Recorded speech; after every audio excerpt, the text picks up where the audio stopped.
Jasad wanita yang ditemukan di aliran Sungai Citarum akhir bulan lalu ternyata adalah korban pembunuhan. Korban merupakan TKW yang baru pulang dari Malaysia dan setiba di tanah air, korban dibunuh temannya sendiri dalam perjalanan dari bandara ke rumah.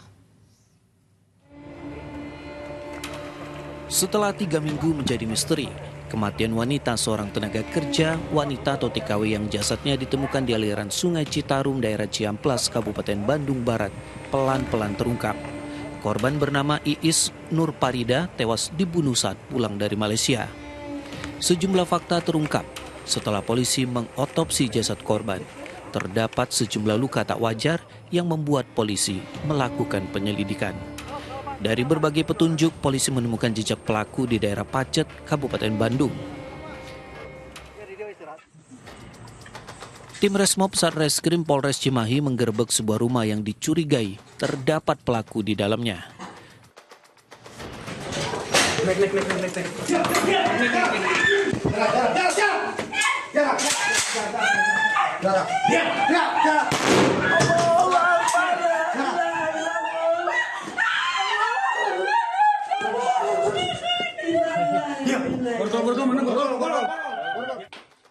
Seorang pria bernama Cahya Nurdiansyah disergap. Saat diinterogasi, Cahya berdalih tidak bertindak sendirian. Masih ada pelaku lain. Dari keterangan Cahya, polisi meringkus satu pelaku lain bernama Miftah Fahmi di rumahnya di kawasan Majalaya, Kabupaten Bandung. Keduanya lalu dibawa ke Mapolres Cimahi dan langsung berstatus tersangka. Tersangka Cahya yang ditangkap duluan mengaku sebagai teman dekat korban Iis Nurparida. Selama 3 tahun korban bekerja di Malaysia, korban mempercayakan sebagian penghasilannya kepada Cahya dengan mengirim sejumlah uang dengan maksud untuk dititipkan. Namun uang dari korban malahan digunakan untuk membayar utang oleh tersangka Cahya. Karena merasa tak mampu membayar dan takut korban menagih utang, tersangka Cahya berniat membunuh korban sepulang dari Malaysia. Bersama temannya Miftah, tersangka Cahya membunuh korban dalam perjalanan dari Bandara Soekarno-Hatta ke rumahnya.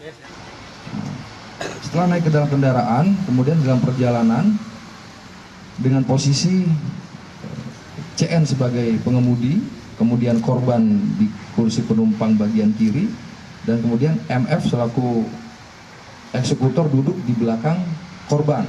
Nah, kemudian dalam perjalanan, setelah sempat berhenti di rest area, kemudian korban dijerat oleh MF menggunakan tali jaket di bagian lehernya dari belakang selama kurang lebih 5 menit.